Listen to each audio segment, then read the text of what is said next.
जय श्री सद्गुरुदेवाय नमः। जय श्री गणपति देवाय नमः। ओम कृष्णाय वासुदेवाय हरे परमात्मने प्रणतः कलेश नाशाय गोविंदाय नमो नमः। श्रीमद्भागवत महापुराण दशम स्कंद 27वां अध्याय। श्री कृष्ण का अभिषेक।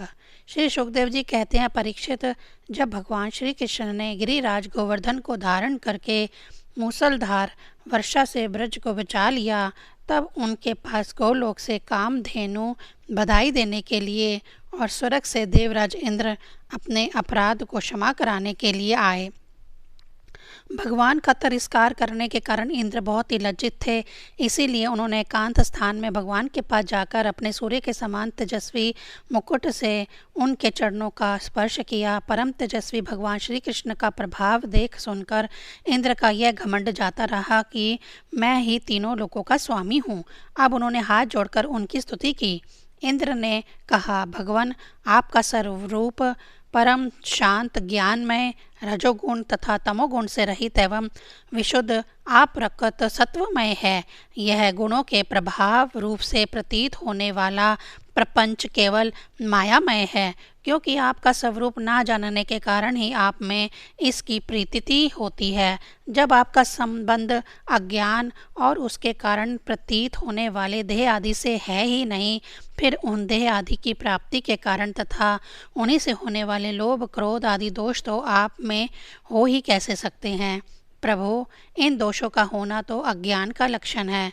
इस प्रकार यद्यपि अज्ञान और उससे होने वाले जगत से आपका कोई संबंध नहीं है, फिर भी धर्म की रक्षा और दुष्टों का दमन करने के लिए आप अवतार ग्रहण करते हैं और निग्रह अनुग्रह भी करते हैं। आप जगत के पिता, गुरु और स्वामी हैं। आप जगत का नियंत्रण करने के लिए दंड धारण किए हुए दुस्तर काल हैं। आप अपने भक्तों की लालसा पूर्ण करने के लिए स्वच्छंदता से लीला शरीर प्रकट करते हैं, और जो लोग हमारी तरह अपने को ईश्वर मान बैठते हैं, उनका मान मर्दन करते हुए अनेकों प्रकार की लीलाएं करते हैं। प्रभु, जो मेरे जैसे अज्ञानी और अपने को जगत का ईश्वर मानने वाले हैं, वे जब देखते हैं कि बड़े बड़े भय के अवसरों पर भी आप निर्भय रहते हैं, तब वे अपना घमंड छोड़ देते हैं और गर्व रहित होकर संत पुरुषों के द्वारा सेवित भक्ति मार्ग का आश्रय लेकर आपका भजन करते हैं। प्रभु, आपकी एक एक चेष्टा दुष्टों के लिए दंड विधान है। प्रभु, मैंने ऐश्वर्य के मद से चूर होकर आपका अपराध किया है, क्योंकि मैं आपकी शक्ति और प्रभाव से संबंध में बिल्कुल अनजान था। परमेश्वर, आप कृपा करके मुझ मूर्ख अपराधी का यह अपराध क्षमा करें और ऐसी कृपा करें कि मुझे फिर कभी ऐसे दुष्ट अज्ञान का शिकार ना होना पड़े। स्वयं प्रकाश इंद्रियातीत परमात्मा, आपका यह अवतार इसलिए हुआ है कि जो असुर सेनापति केवल अपना पेट पालने में ही लग रहे हैं और पृथ्वी के लिए बड़े भारी भार के कारण बन रहे हैं, उनका वध करके उन्हें मोक्ष दिया जाए। और जो आपके चरणों के सेवक हैं, आज्ञाकारी भक्तजन हैं, उनका अभ्युदय हो, उनकी रक्षा हो। भगवान, मैं आपको नमस्कार करता हूँ। आप सर्वंतर्यामी पुरुषोत्तम तथा सर्वात्मा वासुदेव हैं। आप यदुवंशियों के एकमात्र स्वामी, भक्त वत्सल एवं सबके चित्त को आकर्षित करने वाले हैं। मैं आपको बार बार नमस्कार करता हूँ। आपने जीवों के समान कर्मवश होकर नहीं, स्वतंत्रता से अपने भक्तों की तथा अपनी इच्छा के अनुसार शरीर स्वीकार किया है। आपका यह शरीर भी विशुद्ध ज्ञान स्वरूप है। आप सब कुछ हैं, सबके कारण हैं और सबके आत्मा हैं। मैं आपको बार बार नमस्कार करता हूँ। भगवान, मेरे अभिमान का अंत नहीं है और मेरा क्रोध भी बहुत ही तीव्र मेरे वश के बाहर है। जब मैंने देखा कि मेरा यज्ञ तो नष्ट कर दिया गया, तब मैंने मूसलधार वर्षा और आंधी के द्वारा सारे ब्रजमंडल को नष्ट कर देना चाहा, परंतु प्रभु, आपने मुझ पर बहुत ही अनुग्रह किया। मेरी चेष्टा व्यर्थ होने से मेरे घमंड की जड़ उखड़ गई। आप मेरे स्वामी हैं, गुरु हैं और मेरी आत्मा हैं। मैं आपकी शरण में हूँ। श्री सुखदेव जी कहते हैं, परीक्षित, जब देवराज इंद्र ने भगवान श्री कृष्ण की इस प्रकार स्तुति की, तब उन्होंने हंसते हुए मेघ के समान गंभीर वाणी से इंद्र को संबोधित करके कहा। श्री भगवान ने कहा, इंद्र, तुम ऐश्वर्य और धन संपत्ति के मद से पूरे पूरे मतवाले हो रहे थे। इसीलिए तुम पर अनुग्रह करके ही मैंने तुम्हारा यज्ञ भंग किया है।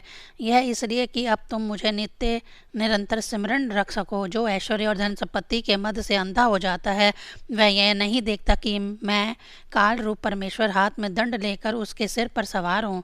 मैं जिस पर अनुग्रह करना चाहता हूँ उसे ऐश्वर्य भ्रष्ट कर देता हूँ।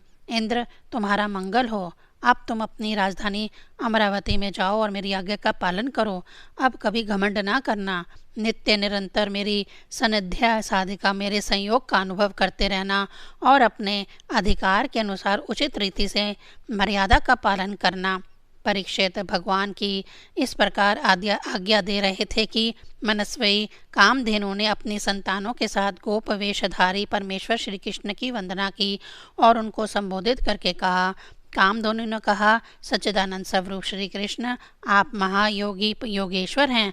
आप स्वयं विश्व हैं, विश्व के परम कारण हैं, अच्युत हैं, संपूर्ण विश्व के स्वामी। आपको अपने रक्षक के रूप में प्राप्त कर हम सनात हो गई।